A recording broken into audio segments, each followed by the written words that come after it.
الحمد لله الذي بفضله وإحسانه قبل عمل عباده وجعل الحلاوة والحضور علامة لقبوله. أشهد أن لا إله إلا الله وحده لا شريك له في حكمه وقضائه، وأشهد أن سيدنا محمدا عبده ورسوله أفضل عباده، صلى الله وسلم على سيد رسوله وأنبيائه سيدنا مولانا محمد أشرف أحبابه، وعلى آله وصحبه وذريته وأتباعه صلاة وسلاما دائمين متلازمين إلى يوم لقائه. Amma ba'd. Yang kita hormati dan kita cintai para habaib dan para ulama, muhibbin, hadirin, hadirat rahimakumullah. Puji syukur kita haturkan selalu kehadirat Allah Subhanahu wa ta'ala yang memberikan hidayah, taufik dan inayah kepada kita sehingga kita malam ini dapat berkumpul kembali, bertemu di majlis yang penuh berkah dan rahmat ini. Salawat dan salam atas junjungan kita Rasulullah Nabi besar Muhammad sallallahu alaihi wasallam dan seluruh keluarga, sahabat, zuriat dan pengikut beliau ila yaumil qiyamah. Para muhibbin rahimakumullah, al-hikmatut tasi'ata ashar ba'dal mi'ati tsaniyah minal hikamil ata'iyah. Qala al-imam Ahmad ibn Ata'illah as-Sakandari rahimahullah wa nafa'ana bi'ulumihi wa asrarihi. Hikmah yang ke-219 dari Al-Hikam, berkata Imam Ahmad ibnu Ata'illah as-Sakandari rahimahullah, la tay'as min qabuli amal lam tajid bihi wujudal hudur, farubbama qubila minal amal ma lam tudrik thamaratahu ajila. Artinya, janganlah engkau berputus asa dari diterimanya amal ibadah yang mana engkau tidak mendapati pada amal itu akan kehadiran hati bersama Allah. Maka terkadang diterima sebuah amal, sesuatu yang tidak kamu perdapati buahnya di dunia ini, ajilah. Nah, para muhibbin rahimakumullah, idza tawaffarat fil amal syurutul qabul walakin la tajidu fihi alamatal qabul minal halawah wal ladzah wal huduri ma'allah fala tay'as min qabulih li'annahu su'uzzan birabbik. Apabila sempurna dalam sebuah amal, baik sembahyang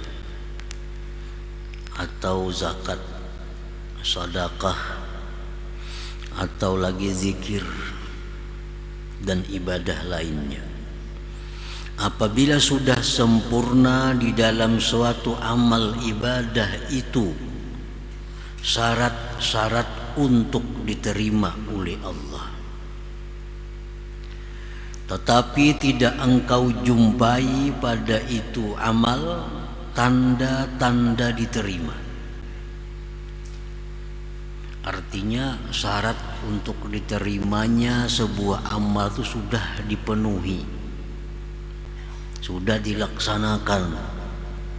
Tetapi waktu kita beramal itu tidak ada kita merasakan tanda-tanda diterima. Tanda diterima itu contohnya seperti manis dan lezat dalam itu amal ibadah, atau kehadiran hati bersama Allah. Kadada dalam zikir sudah dipenuhi segala syarat untuk kabul, tapi waktu berzikir itu kita kadang merasakan ada kelezatan, kadang merasakan ada manis dan hadirnya hati. Nah, maka janganlah engkau berputus asa daripada diterimanya amal itu. Jangan berputus asa. Jangan menganggap bahwa itu amal kada diterima oleh Allah. Jangan kada ada harapan amal ini diterima karena aku mengamalkan itu rasa hambar.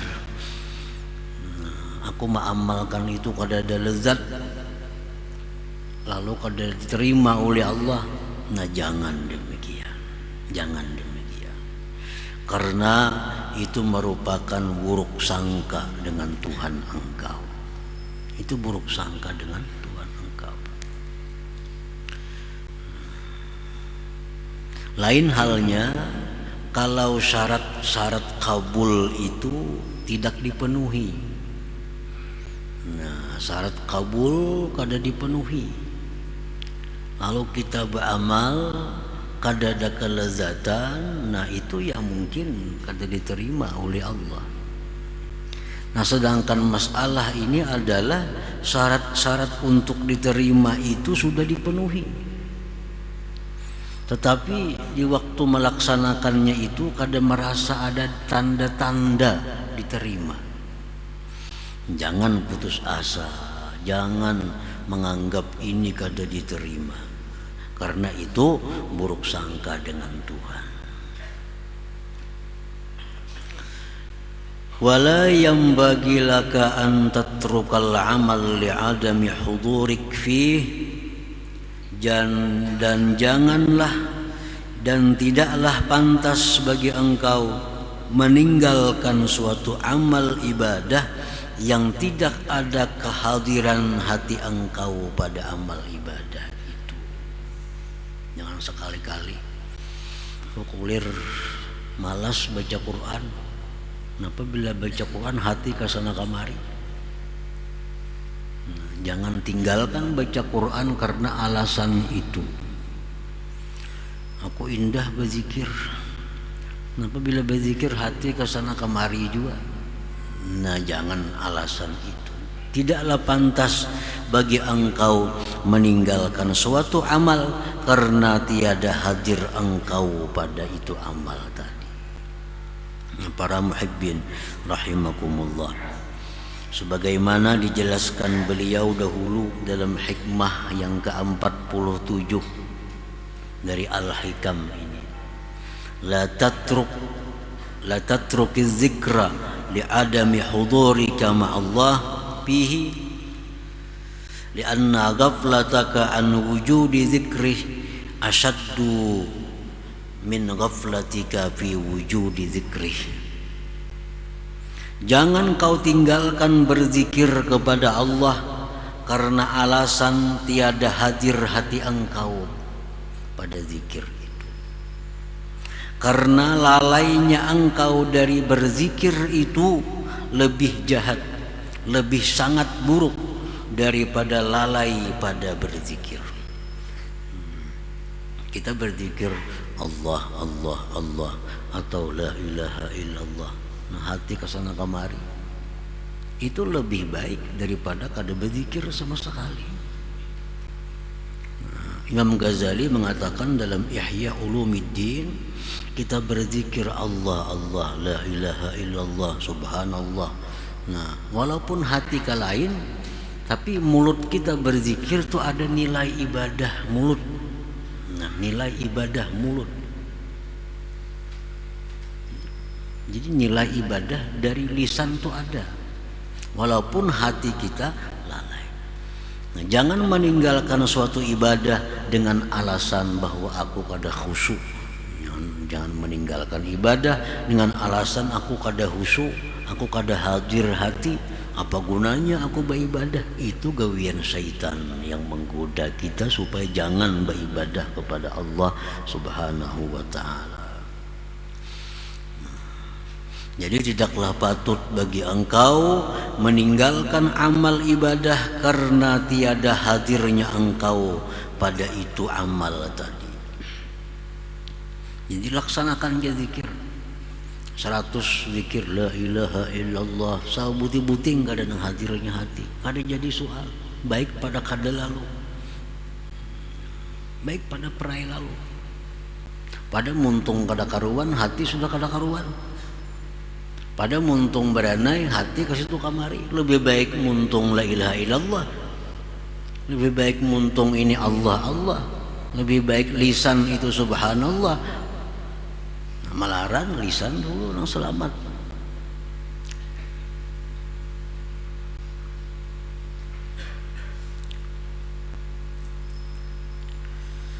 Jadi wala yanbaghi laka an tatrukal amala li'adami hudurik fih aw li'adami wujdanil halawati fihi, atau karena tiada rasa manis, rasa lezat pada amal itu. Kada beramal, kenapa aja beramal kada nyaman juga hati. Kenapa baca Quran hati ya kada nyaman juga, baca salawat hati ya kada nyaman juga. Lalu kada baca Quran, kada berzikir, alasannya hati kada nyaman, kada lezat. Jangan sampai demikian. Farubbama qabilallahu minal amal malam tudrik samaratahu ajila fayu'tika sawabah bil akhirah. Maka terkadang Allah menerima amal sesuatu yang kamu tidak perdapati buahnya di dunia, maka Dia berikan kepada engkau pahalanya di akhirat. Nah, di akhirat kita barangkali ada pahalanya. Kan kelezatan dalam ibadah itu merupakan bagian dari balasan Allah di dunia kepada orang berzikir. Nah, kita berzikir, wah begitu nyamannya hati berzikir la ilaha illallah, nikmat. Nah, itu merupakan bagian dari balasan Allah yang didahulukan ke dunia ini. Bila kita berzikir tapi kada dapat itu kelezatan, bukan berarti kada diterima oleh Allah. Boleh jadi diterima, tapi disimpan balasannya di akhirat. Disimpan di akhirat. Nah, jadi intinya jangan sekali-kali kita meninggalkan suatu amal yang mana dalam amal itu kita tidak mendapatkan kelezatan, kada mendapatkan tanda-tanda kabul, tanda diterima, padahal syarat-syarat untuk diterima itu sudah terpenuhi. Nah, para muhibbin rahimakumullah, jadi sebuah amal itu ada syurutus sihah, ada syarat sah dulu, tuh kan? Syarat sah ini supaya jadi bentuk. Syarat sah, amunnya syarat sah ini ketinggalan satu pun, maka amal itu kada sah. Amun kada sah, kada kawa dikatakan satu amal. Misalnya sembahyang itu ada syurutus sihah, syarat-syarat sah. Kalau syarat sah itu ketinggalan, ya kada sembahyang ngarannya. Seperti berwudu, suci, menghadap kiblat. Nah, itu kan syurutus sihah, syarat sah sembahyang. Kalau kita kada berwudu, batal sembahyang, kada sembahyang ngarannya, karena ketinggalan syarat-syarat sah. Nah, syarat sah ini sudah kita laksanakan dengan sempurna sehingga ibadah itu berhak dinamakan ibadah. Bersedekah, sedekah itu ada syarat sahnya. Apa syarat sah sedekah? Antara contohnya yang bersedekah ini orangnya mesti baligh, berakal misalnya. Nah, kanak-kanak sah lah bersedekah, kada sah karena belum balik bakal. Sedekah itu mesti harta seorang. Harta orang mau disedekahkan kada kawa kada sah. Itu syarat sah sebuah sedekah. Barang curian disedekahkan jadi sedekah lah, kada sedekah karena kada milik seorang. Nah, jadi ada syarat sah itu mutlak mesti ada. Setiap ibadah yang sudah sah, sembahyang sudah sembahyang ngarannya, zikir sudah zikir ngarannya, wudu sudah wudu karena syarat sahnya komplit. Nah, hanyar dicari syurutul kabul, syarat diterima. Kayak apa supaya yang sah ini diterima oleh Allah? Bila diterima oleh Allah, ada balasan kita. Baik balasannya di dunia ini dikirim Tuhan sedikit dulu atau kena di akhirat. Nah, jadi apabila satu ibadah itu sudah sempurna, syarat-syarat tadi, syarat sah sudah, syarat diterima sudah, nah, walaupun kada ada tanda diterima oleh Tuhan, tapi jangan mengira bahwa itu kada diterima oleh Tuhan, karena sudah kita laksanakan syarat-syaratnya itu. Para muhibbin rahimakumullah, nah, syurutul kabul, syarat-syarat untuk diterimanya sebuah amal ibadah, sebenarnya sudah dalam hikmah 93 secara rinci. Nah, sedikit diulang di sini tentang syarat-syarat kabulnya sebuah ibadah. Allati la budda an tutawaffar, yang tidak boleh tidak disempurnakan. Minha, setengahnya al-ikhlas, itu mutlak ikhlas. Kalau kita melakukan satu ibadah tapi kada ikhlas, jangan berharap diterima. Kenapa? Karena syarat untuk diterima kada cukup, karena Allah. Nah, syarat diterimanya sebuah amal, sembahyangkah, zakatkah, sedekahkah, apapun ibadah, itu syarat mutlak mesti ikhlas. Rasulullah sallallahu alaihi wasallam bersabda, la yaqbalullah min musammi' wala mura'i. Allah tidak menerima ibadah dari orang yang minta dengar, minta lihat, orang sum'ah dan riya. Nah, sudah jelas.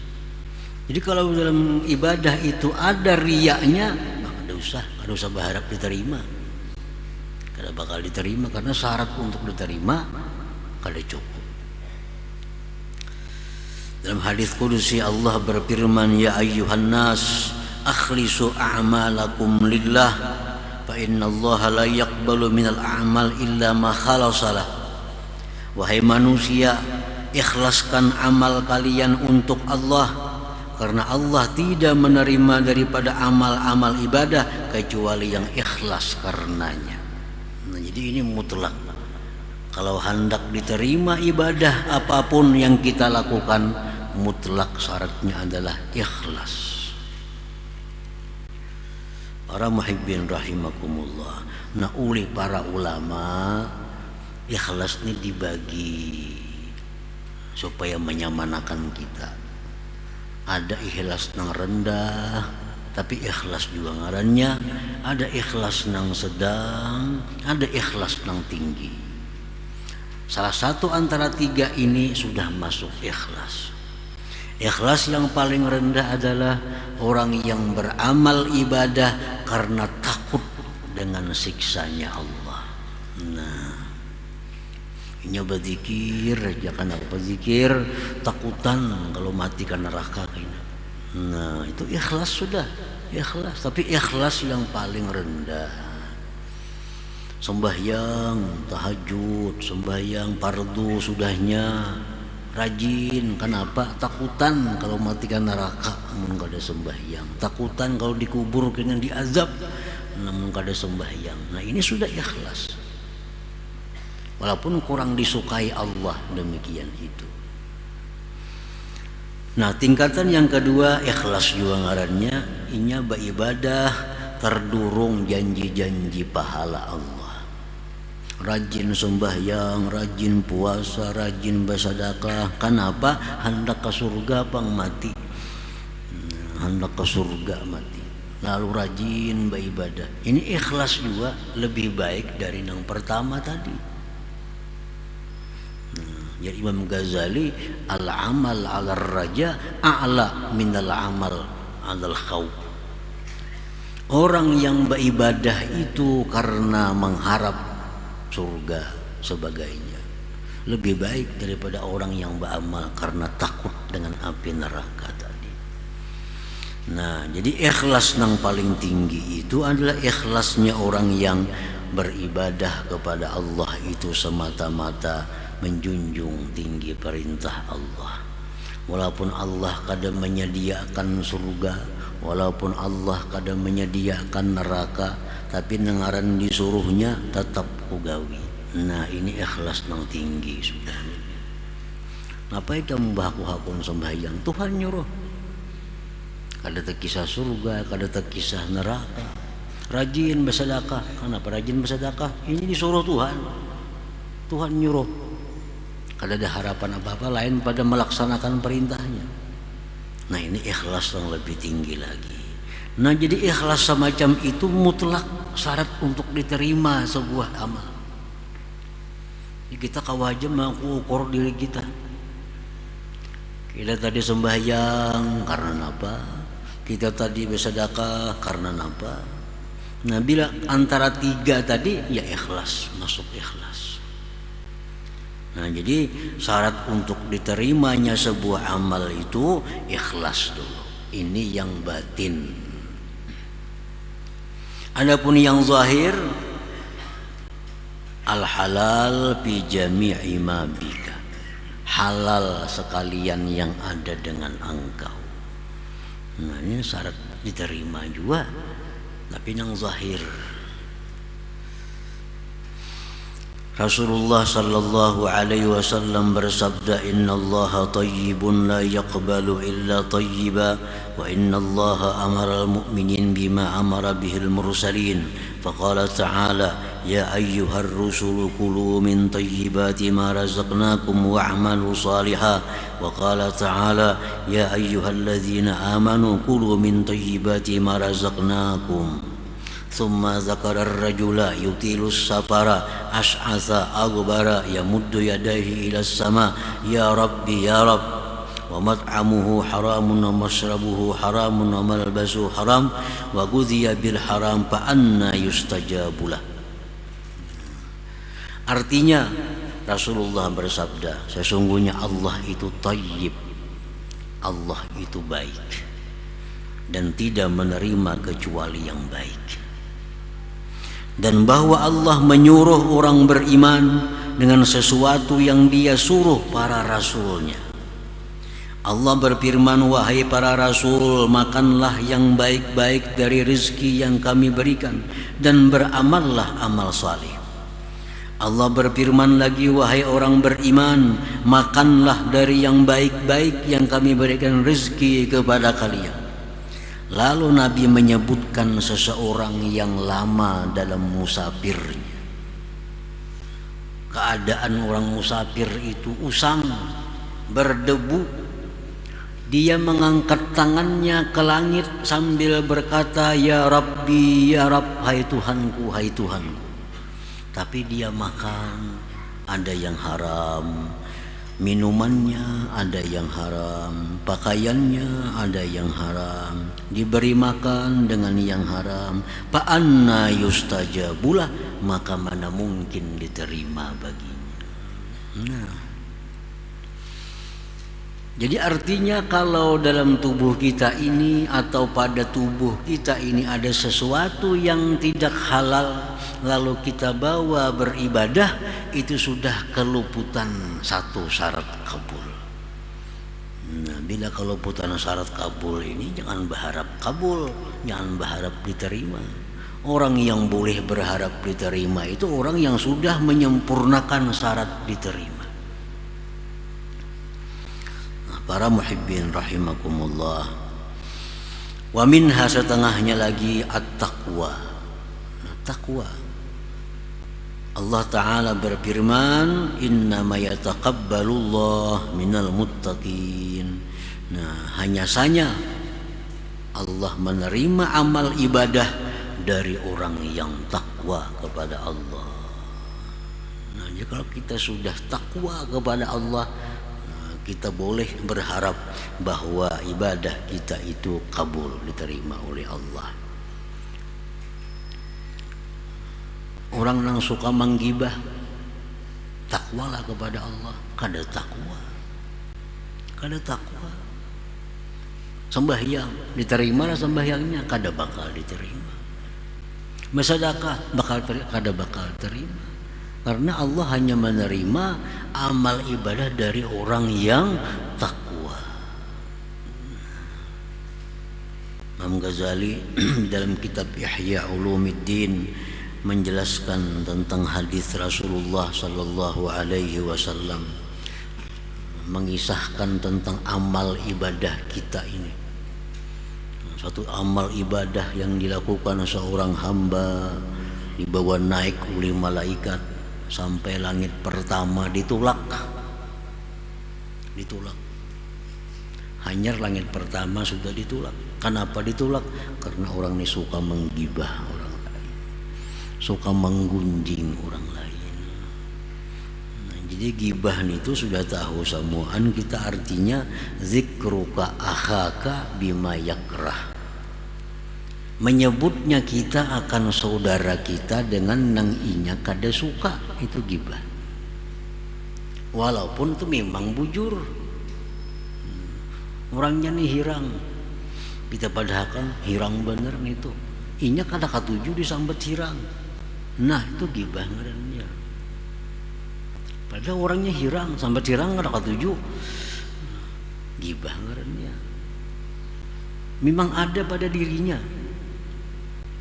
amun kada ada pada dirinya itu memidnah ngarannya. Berat lagi nih tuh, mah ada ini nang ada disambat.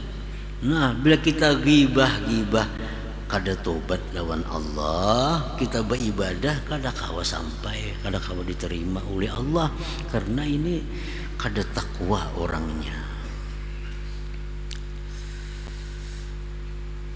Yang kedua, orang ini sudah bersih dari gibah, beramal, beribadah, malaikat membawa naik. Langit pertama bisa tembus selamat, sampai langit yang kedua ditolak oleh malaikat. Ini kada kawa tembus ke langit yang kedua nih. Kenapa? Karena orang ini ibadahnya ada tujuan duniawi dengan ibadah itu. Orang menjadikan ibadah sebagai alat untuk menangkap duniawi. Nah, ini pun kada kawa diterima juga. Naik lagi amal ibadah, lulus langit pertama, lulus langit kedua, langit ketiga ditolak. Kada bisa naik lewat tiga. Kenapa? Kada kawa naik karena orang ini sombong, angkuh. Sampai langit yang ketiga aja juga kada sampai lagi ke hadirat Allah. Pertama lulus, kedua lulus, ketiga, sampai langit yang keempat ditolak. Kenapa? Inya beramal nih ujub.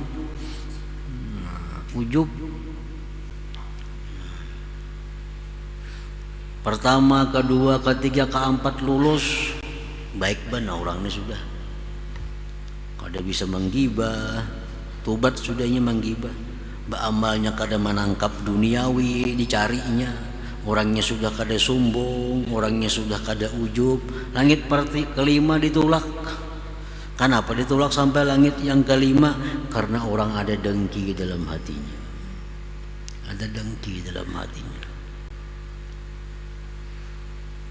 Hasad. Lulus sampai yang kelima, orang ini sudah bersih dari demikian tadi, sampai langit ke-6 ditolak. Kenapa? Bujur ya orang ini kada bisa menggibah, orangnya kada sombong, kada ujub, kada dengki, tapi inya kada penyayangan dua makhluk Allah, kada balas kasihan dengan makhluk Allah. ada makhluk Allah nang kana bala nya kada peduli, jangankan membantu mendoakan aja kada. Ada orang kesusahan, jangankan membantu mendoakan aja kada.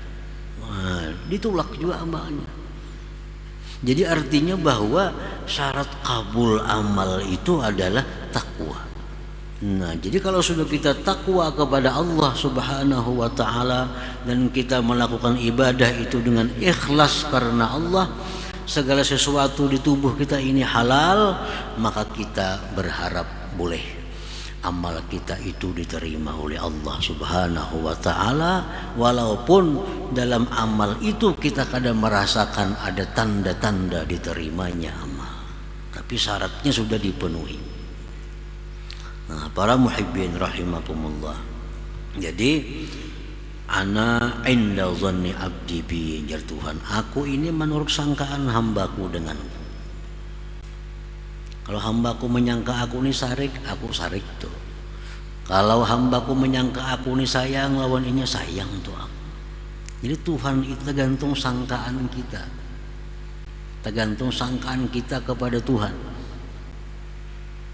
Nah, ini amal ibadah. Kalau sudah kita lakukan syarat-syaratnya dengan sempurna, lalu kita berharap kepada Allah, bersangka baik kepada Allah, diterima, ya diterima Allah. Tapi berharap itu, bersangka baik itu pasti datangnya sesudah kita menyempurnakan persyaratan-persyaratan itu. Nah, kalau kita belum menyempurnakan syarat-syarat itu, kita kada kawa bersangka baik, nah, kada kawa berharap. Kita berharap itu bila sudah kita beramal, bila sudah kita melakukan perintahnya. Jadi jar orang misalnya ulahkan ini, ulahkan pais, aku hendak pais, jar raja nih datang ke rupo, berharap mudahan terima sidin gantian pais, maulah kah itu. Kalau sudah kita ulahkan pais sedemikian rupa, nah kita kirimakan, ayo berharap mudahan sidin nerima. Karena si suruhan sidin mau ulah pais, kita ulahkan pais, kita unjuk, ayo ja berharap, ayo ja bersangka bagus sidin menerima sesuai dengan perintah sidin. Amun suruhan sidin ulah pais, kita ulah wadai nang lain perintah, ngarannya kada kau berharap di situ. Jadi harapan-harapan itu sesuai dengan keadaan. Kita taat kepada Allah, lalu kita bersangka Tuhan sayang, aku nih kawa taat. Nah, itu bujur sangkaannya. Amun kita maksiat, kaulah bersangka Tuhan sayang, aku kada kawa rahat maksiat, bersangka Tuhan sayang. Kalau Tuhan sayang, pasti Tuhan kerjakan kita, Tuhan amalkan kita dalam taat kepada Allah Subhanahu wa taala. Nah, para muhibbin rahimakumullah, janganlah putus asa, janganlah kada berharap diterimanya amal yang tidak didapati pada amal itu tanda-tanda diterima. Karena Allah itu bisa menerima amal tanpa memberi tanda, tanpa memberi buah dalam dunia, namun disimpan buahnya di akhirat untuk orang yang beramal tadi. Selama orang beramal itu memenuhi syarat-syarat untuk diterimanya sebuah amal. Nah, kemudian hikmah yang ke-220 insyaallah. Ila hadratin Nabi sallallahu alaihi wasallam al-Fatihah. Iyyaka na'budu wa iyyaka nasta'in ihdinas siratal mustaqim siratal ladzina an'amta 'alaihim. Ya Allah biha ya Allah biha بحسن الخاتمة يا الله بها الله بها يا الله بحسن الخاتمة يا الله بها الله بها بحسن الخاتمة ويا أيها الرجل منه شفاعة عليه وسلموا تسليما اللهم صل وسلم وبارك عليه